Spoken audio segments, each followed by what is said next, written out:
நம்ம வீட்டில் 3 வயசுக்கு கீழே குழந்தை இருக்குது. மாண்டசரி டாய், உடன் மாண்டசரி டாய் ஏதாவது வாங்கி கொடுக்கணும்னா அதில் முதன்மையானது பீட்ஸ் மேஸ் அப்படின்னு சொல்லுவாங்க. அதுவும் ரெயின்போ பீட்ஸ் மேஸ் அப்படிங்கிறது வேற லெவல். 1000 ரூபாய், 900 ரூபாய், 1200, 2000 இப்படின்னு சொல்லி விலை கொடுத்து நீங்கள் வாங்க வேண்டாம். அதே ப்ராடக்ட், அதே குவாலிட்டி, அதாவது இதெல்லாம் எக்ஸ்போர்ட் குவாலிட்டி, ப்ரீமியம் குவாலிட்டின்னு சொல்லுவாங்க. அதை வெறும் 549 ரூபாய்க்கு கிட்ஸ் பெஸ்ட்டில் 2 தினங்கள் உங்களுக்காக தரப்போகிறேன். கலர் படிக்கிறதுக்கு, நம்ம குழந்தைகளுக்கான பிரெயின் டெவலப்மெண்ட்டுக்கு, நம்ம குழந்தைகளுக்கான ஹேண்ட் ஐ கோஆர்டினேஷனுக்கு எல்லாத்துக்குமே உபயோகப்படக்கூடிய இந்த பீட்ஸ் மேஸ் 549 ரூபா. சூப்பரானது. இதை பற்றி தெரிஞ்சவங்க மட்டும் இதை வாங்கிக்கோங்க. உங்கள் வீட்டு குழந்தைக்கு பிரெயின் அப்படி டெவலப் ஆகும். நாம் உலகத்தில் பல செய்திகளை பார்த்துருக்கோம். அந்த செய்திகளில் மிக கொடூரமான செய்தி என்ன தெரியுமா? ஒரு மனுஷன் சைக்கோவாக மாறி பிற மனிதர்களை கொள்வது அப்படிங்கிறது தான். ஜெர்மனியில் இன்றைக்கும் ஒருத்தன் காரை மக்கள் மத்தியில் அப்படியே ஏற்றி மக்களை கொள்வது அப்படிங்கிறதெல்லாம் ஒரு அன்றாட நிகழ்வாக ஃபாரினில் நம்ம பார்க்க முடிகிறது. நம்ம ஊரில் கார் ஆக்சிடெண்ட் ஆகுதுன்னா அந்த ஊரில் வேணும்னே வாண்டடாக இந்த மாதிரி காரை வச்சு நிறைய பேரை கொன்று குவிக்கிறாங்க, ட்ரக்கை வச்சு கொன்று குவிக்கிறாங்க. ஒரு ஃப்ரஸ்ட்ரேஷன் அப்படின்னு சொல்கிறாங்க, இல்லாட்டி சைக்கோ அப்படின்லாம் நம்ம சொல்லுவோம்ல. ஸோ மனப்பிறழ்வு, ரொம்ப பெரிய அளவில் ஸ்ட்ரெஸ், குடும்பம் மேலே இருக்கிற கோபம், சொசைட்டி மேலே இருக்கக்கூடிய கோபம், இதனுடைய வெளிப்பாடு இப்படிலாம் வந்துட்டுருக்கு அப்படின்னு சொல்கிறேன். ஃபாரினில் நம்ம இப்போ பார்க்கக்கூடிய இந்த செய்திகள் நாளடைவில் இந்தியாவில் வர்றதுக்கும் பெரிய டைம்லாம் எடுக்காது. அப்போது மனதளவில் நம்ம பாதிக்கப்படக்கூடிய ரொம்ப வீக்கான சொசைட்டியாக உருவாகி கொண்டு இருக்கிறோம். அப்படி உருவாகுவதை ஃபஸ்ட் நாம் ஐடென்டிஃபை பண்ணணும். ஆமாம், நம்ம கொஞ்சம் வீக்காக தான் இருக்கோம், நம்ம கொஞ்சம் ஸ்ட்ராங் ஆகணும். நம்ம ஸ்ட்ராங் ஆனால் தான் அடுத்த தலைமுறை இன்னும் கொஞ்சம் ஸ்ட்ராங்காக இருக்க வாய்ப்புகள் இருக்குது. இல்லாட்டினா மறுபடியும் அந்த தலைமுறை வீக்காகி கடைசியில் ரொம்ப ஹார்டான டைமை க்ரியேட் பண்ண வேண்டியதாக இருக்கும். அந்த ஹார்டான டைம் அந்த தலைமுறையை கொண்டுட்டு புதிய தலைமுறையை உருவாக்கும் அப்படிங்கிறதெல்லாம். ஏன்னா இது காலத்தினுடைய சுழற்சி. அப்படித்தான் நம்ம எப்பவுமே சொல்கிற மாதிரி அந்த ரொம்ப வீக்கான ஒரு ஹார்ட் டைம் அப்படின்னு இருக்குல்ல, அந்த ஹார்டு டைம் அப்படிங்கிறது நல்ல ஒரு ஸ்ட்ராங்கான மனிதர்களை உருவாக்குவாங்க. ஸ்ட்ராங்கான மனிதர்கள் குட் டைமை உருவாக்குவாங்க.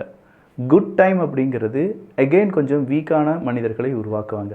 வீக்கான மனிதர்கள் மறுபடியும் கொஞ்சம் ரொம்ப ஹார்டான டைமை உருவாக்குவாங்க. ஹார்டான டைம் மறுபடியும் ஸ்ட்ராங்கான மனிதர்களை உருவாக்கும். ஸோ இது ஒரு சைக்கிள். இந்த சைக்கிள் அப்படியே நடந்துக்கிட்டு தான் இருக்குது. இதே மாதிரி இன்னும் பல செய்திகள் இருக்கின்றன. நான் உங்கள் விக்கி, இது உங்கள் தமிழ் விதை. ஷார்ட்டாக கொஞ்சம் செய்திகள். யூரோப்பை பொறுத்த வரைக்கும் இப்போ இது யூரோப்பினுடைய வாராக மாறி நிற்கிறது. எப்படி பார்த்தாலும் இது வேர்ல்டு வார் 3 கிடையாது அப்படிங்கிறத நம்ம அடித்து சொல்லுவோம். அந்த அளவுக்கு இந்த யுத்தம் அப்படிங்கிறதுல இப்போ முழு கவனத்தையும் செலுத்தியிருக்கிறார்கள் யூரோப் நாடுகள். 17-19 தலைவர்கள் ஒன்றிணைந்து லண்டனில் வச்சு பெரிய மீட்டிங்லாம் போட்டாங்க. அந்த மீட்டிங்கை பொறுத்த வரைக்கும் எல்லாமே நாங்கள் தான், இனி நாங்கள் பார்த்துக்கிறோம் உக்ரைனை, வேறு யாரும் எங்களுக்கு தேவை கிடையாது அப்படின்னு சொல்கிற அளவுக்கு பெரிய அளவில் யூகே இதை லீட் பண்ணுறதுக்கான ஒரு ரோலுக்கு வந்திருக்காங்க. ஆனால் யூகே இதை லீட் பண்ணுறத அங்கே இருக்கக்கூடிய லா மேக்கர்ஸ், எம்பிஸ் இவங்களாம் ஒத்துக்கொண்டார்களா அப்படின்னு பார்த்தா அதற்கான காரசாரமான விவாதம் அப்படிங்கிறது இன்றைக்கி நடந்திருக்கு. நிறைய பேர் ஆதரவு, நிறைய பேர் எதிர்ப்பு தெரிவிச்சிருக்காங்க என்பதும் குறிப்பிடத்தக்கது. அடுத்ததா மெக்சிகோ, கனடா, சீனா போன்ற நாடுகளுக்கு 25% வரியும் 10% வரியும் நாங்கள் விதிக்க போகிறோம் அப்படின்னு சொல்லி அமெரிக்கா சொன்னாங்கல்ல. அதனுடைய அடுத்த கட்ட நகர்வுக்கு அமெரிக்கா நீங்கி கொண்டு இருக்கும்போது அதுலேருந்து எஸ்கேப் ஆகிறதுக்கு மெக்சிகோவில் என்ன செய்ய ஆரம்பிச்சிருக்காங்கன்னா புது வழி எல்லாமே கண்டுபிடிக்க ஆரம்பிச்சிருக்காங்க. அதே மாதிரி ஆப்பிள் நிறுவனமும் அமெரிக்காவில் ஒரு 500 பில்லியன் அமெரிக்க டாலருக்கான இன்வெஸ்ட்மெண்ட்டை செய்கிறோம் அப்படின்னு சொல்லியிருக்காங்க.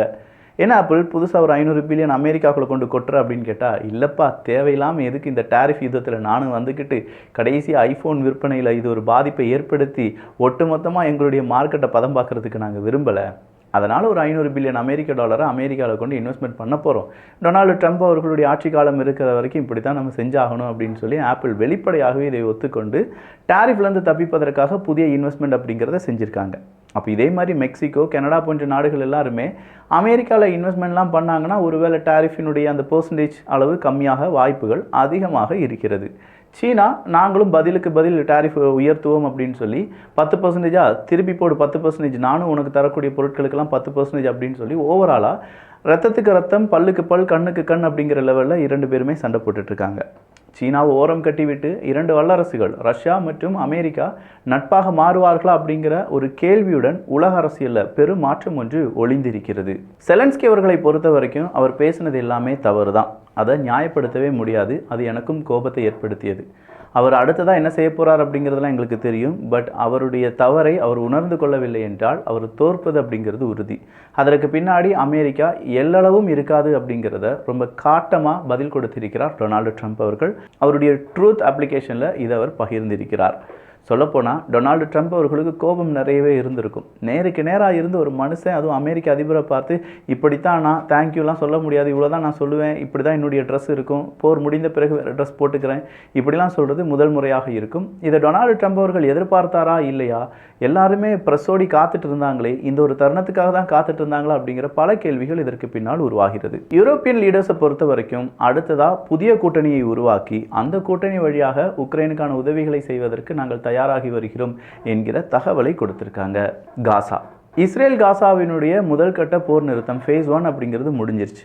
இரண்டாவதாக ஃபேஸ் 2 அப்படிங்கிறது ஆரம்பிக்க வேண்டும். அதற்கான டிஸ்கஷன் இரண்டு நாடுகளும் ஈடுபட்டிருந்த போது, இஸ்ரேல் பாலஸ்தீனம் ஈடுபட்டு இருந்த போது இஸ்ரேல் சொல்கிறாங்க இல்லை இது சரிப்பட்டு வராது, இந்த ட்ரூஸ் பிளான் அப்படியே நிப்பாட்டிட்டு அமெரிக்கா சொன்ன மாதிரி ஒரே நாள் எல்லாருமே ரிலீஸ் பண்ணுங்கள், நாங்களும் எல்லாருமே ரிலீஸ் பண்ணுறோம், அதன் பிறகு பார்த்துக்கலாம் அப்படின்னு சொல்கிறத இப்போது இஸ்ரேல் சொல்லி வருகிறது. அதற்கு ஹமாஸ் சொல்கிறாங்க அப்படி முடியாது, ஃபேஸ் 1 முடிஞ்சிருச்சு, ஃபேஸ் 2 ஃபேஸ் 3 நம்ம சொன்ன மாதிரியே முடிஞ்சால் தான் சரி வரும். நீங்கள் நினைக்கிற மாதிரி ஒரே நாளில் இந்த யுத்தத்தை முடித்தால் அது எங்களுக்கும் பெரிய பிரச்சனைகளாக வரும், ஏகப்பட்ட கன்ஃபியூஷன் வரும், நிறைய விதத்தில் எல்லோருக்கும் பாதிப்பு வரும், அதனால் அது முடியாது அப்படின்னு சொல்ல இஸ்ரேல் அமெரிக்காவினுடைய பிளான் படி தான் இதெல்லாம் நடக்கணும் தவிர உங்களுடைய பிளான் படி கிடையாது அப்படின்னு சொல்லி இப்போதைக்கு இந்த சீஸ்ஃபயர் அப்படிங்கிறத என்ன செஞ்சுருக்காங்க, முறியடிச்சிருக்காங்க. அதே மாதிரி லெபனனுக்குள்ளே இஸ்ரேலினுடைய சில படை வீரர்கள் இருப்பது என்பதும் குறிப்பிடத்தக்கது. அவங்களுக்குள்ள பேச்சுவார்த்தை நடத்தி லெபனனை விட்டு முழுவதுமாக இஸ்ரேலினுடைய படை வெளியேறும் அப்படின்னு சொன்னதுக்கு பிறகும் கூட அதே லெபனனில் இப்போது இராணுவ வீரர்கள், இஸ்ரேலினுடைய இராணுவ வீரர்கள் இருப்பதை லெபனன் அரசாங்கம் தாங்கிக் கொண்டுதான் இருக்கிறது. உக்ரைனுடைய மினரல்ஸ் மட்டும் அமெரிக்கா இந்த போரை நிறுத்துவதற்கு உதவுமா, இல்லை அதையும் தாண்டி வேறு ஏதாவது டீலை அமெரிக்கா செய்வாங்களா, அமெரிக்காவினுடைய சப்ளை செயின் பாதிப்பிலிருந்து தப்பிப்பதற்கு வேறு என்னெல்லாம் செய்ய வேண்டும் அப்படிங்கிற பல கோணங்களில் பல கட்டுரைகள் அப்படிங்கிறது வெளியாகுது. ஸோ உங்களுக்கு டைம் இருக்குது அப்படின்னா நீங்கள் அதெல்லாம் வாசிக்கலாம். ரொம்பவே இம்பார்ட்டண்ட்டான நியூஸ். நம்ம ஆல்ரெடி தமிழ் புக்ஷத்தில் இதை பதிவு பண்ணிட்டோம். ரேர் எர்த் எலமெண்ட், அதற்கான தேவைகள் என்ன அப்படிங்கிறதெல்லாம் பார்க்காத டிபி ட்ரூப்ஸ் தயவு செஞ்சு பார்த்துருங்க. ரஷ்யா உக்ரைன் அந்த போர் நிறுத்தம் அப்படிங்கிறதுக்கான பல வியூகங்களையும் ஏகப்பட்ட சஜஷன்ஸையும் பிரான்ஸும் இப்போது கொடுத்துருக்காங்க. பிரான்ஸினுடைய ஒரு ட்ரூஸ் பிளான் அப்படிங்கிறத இப்போது தாங்கி பிடிச்சிருக்காங்க பிரிட்டன். அப்போ பிரிட்டனும் பிரான்ஸும் சொல்கிறத அமெரிக்கா கேட்கணுமாப்பா, என்னப்பா இது உலக வல்லரசுக்கு வந்த சோதனை அப்படிங்கிற மாதிரி இருக்குது இப்போது நடக்கக்கூடிய சில விஷயங்கள். ஆஸ்கார் ப்ரோ பாலஸ்தீன் பேஸ்டான ஒரு டாக்குமெண்ட்ரிக்கு விருது கொடுத்துட்டீங்களேப்பா, இதெல்லாம் சரியா, நீங்கள் மட்டும் ஆஸ்கார் விருதை கொடுக்கலாம், ஆனால் இதே நேரத்தில் ரஷ்யா உக்ரைன் போர் நடந்தபோது ரஷ்யாவினுடைய ஸ்போர்ட்ஸ்மேன்ஸ் ஒலிம்பிக்ஸில் பங்கு பெறக்கூடாது அப்படின்லாம் சொன்னீங்களே, இப்போ ஆஸ்கார் மட்டும் என்ன இனிக்குதா, பல்ல இழிக்குதா அப்படிங்கிற பல கேள்விகளை கேட்டுட்ருக்காங்க. சொல்லப்போனால் ஆன்லைனில் பெரிய ஒரு டிபேட்டையே இது ஏற்படுத்தி இருக்கிறது. ஃபர்ஸ்ட் ஸ்டேட்மெண்ட் தான் ஜெலன்ஸ்கி அவர்கள் கொடுத்திருக்கிறார். அதற்கு அவர் மன்னிப்பு கோர வேண்டும் என்பதை அமெரிக்காவினுடைய செய்தி தொடர்பாளரும் இப்போது கூற ஆரம்பித்திருக்கிறார். இதே மாதிரி அஃபிஷியல் ஈரானுடைய செய்தி தொடர்பாளர் அப்படிங்கிறவர் அவருடைய பதவியை ராஜினாமா செய்ய அந்த ராஜினாமாவை ஏற்றுக்கொள்ளவில்லை என்று ஈரானுடைய அரசாங்கம் கூறியிருக்கிறது. எமிஷன் ரூல்ஸ் அப்படிங்கிறதெல்லாம் ஐரோப்பிய நாடுகள் சீக்கிரமாக அனௌன்ஸ்மெண்ட் பண்ணதாக இருந்தாங்க. பட் அப்படி அனௌன்ஸ்மெண்ட் பண்ணிட்டாங்கன்னா காரை தயாரிக்கக்கூடிய நிறுவனங்களுக்கு பெரும் இழப்பு வரும் அப்படிங்கிற காரணத்தினால் இப்போதைக்கு இந்த எமிஷன் ரூல் அப்படிங்கிறத கொஞ்சமாக தள்ளி போட்டிருக்காங்க. சுடான் யுத்தத்தை பொறுத்த வரைக்கும் இரண்டு பக்கமும் மாற்றி மாற்றி நீ தான் காரணம், நான் தான் காரணம், உன்னால் நான் கெட்டேன், என்னால் நீ கெட்ட அப்படிங்கிற மாதிரி சண்டை போட்டுட்டு இருக்காங்க. இதில் பலியாவது என்பது அங்கே இருக்கக்கூடிய மக்கள் தான். காசாவினுடைய ஹாஸ்டேஜஸை ரிலீஸ் பண்ணலை அப்படின்னா கண்டிப்பாக இதற்கான எதிர்வினை ரொம்ப பயங்கரமாக இருக்கும். சொல்லப்போனால் இதுவரையிலும் எதிர்பார்க்காத பல விஷயங்களை நீங்கள் எதிர்பார்க்க வேண்டியதாக இருக்கும் அப்படின்னு சொல்கிற பகிரங்க எச்சரிக்கையை இஸ்ரேல் ஹமாஸிடம் கொடுத்திருக்கிறார்கள். ரஷ்யாவினுடைய பேஸ் சிரியாவில் இருக்க வேண்டும் அப்படின்னும் சிரியாவில் ரஷ்யாவினுடைய பேஸ் இருந்தால் மட்டும்தான் துருக்கியினுடைய இன்ஃப்ளூயன்ஸ் வளராமல் இருக்கும் அப்படிங்கிறதையும் இஸ்ரேல் விரும்புவதால் ரஷ்யாவினுடைய பேஸ் சிரியாவில் இருப்பதை இப்போது இஸ்ரேல் வெறுக்கவில்லை. உய்குர் மக்கள் பல நாடுகளிலிருந்தும் சீனாவுக்கு ஃபோர்ஸ்ஃபுல்லி அனுப்பப்பட்டு வருகிறார்கள். அதற்கு தடை விதிக்க வேண்டும் அப்படிங்கிற ஒரு கோரிக்கை எழுந்து வருகிறது. துருக்கியினுடைய இன்ஃப்ளேஷன் ரேட் அப்படிங்கிறது ரொம்பவே கம்மியாகிறதுக்கான வாய்ப்புகள் இருப்பதாகவும் தொடர்ந்து 9வது முறையாக அவங்களுடைய இன்ஃப்ளேஷன் ரேட் அப்படிங்கிறது கம்மியாகிறதுக்கான வாய்ப்பு ஏற்பட்டிருப்பதாகவும் தகவல்கள் வெளியாகி இருக்கின்றன. ஜப்பானுடைய ஃபாரின் மினிஸ்டருக்கு பொருளாதார தடையை விதித்திருக்கிறது ரஷ்யா. அதே மாதிரி அவங்க நாட்டுக்குள்ள அவர் என்ட்ராகிறதுக்கும் அவங்களுடைய ப்ராப்பர்ட்டி ரஷ்யாவில் இருந்துச்சுன்னா அதை சீஸ் பண்ணுறதுக்குமான உத்தரவையும் கொடுத்திருக்கிறார். காரணம் என்ன அப்படின்னு பார்த்தா உக்ரைன் போர் தான் காரணம். ஓவல் ஆஃபீஸில் வச்சு அமெரிக்காவுக்கும் உக்ரைனுக்கும் இடையே நடந்த அந்த வாக்குவாதம் ரஷ்யாவை மிகப்பெரிய அளவில் சந்தோஷப்படுத்தி இருப்பதாக உக்ரைனுடைய லா மேக்கர்ஸ் கூறியிருக்கிறார்கள். லெபனனுக்குள்ள பிரான்சினுடைய ராணுவம் இல்லாட்டி உலக நாடுகளுடைய ராணுவம் பீஸ் கீப்பிங் ஃபோர்ஸை நிப்பாட்ட வேண்டும் அப்படின்னு சொல்லி பிரான்ஸ் ஒரு ஐடியாவை கொடுத்துருக்காங்க. அந்த ஐடியாவை இஸ்ரேல் ரிஜெக்ட் பண்ணியிருக்காங்க. ஓவராலாக நிறைய செய்திகள் பார்த்துட்டோம். இந்த செய்திகளை பற்றி உங்களுடைய கருத்துக்கள் இங்கே வரவேற்கப்படுகின்றன. எல்லோரும் தமிழ் விதையில் இணைந்திருங்கள். நல்லதை பகிர்ந்து நல்ல சமுதாயத்தை உருவாக்கும். நன்றி, வணக்கம்.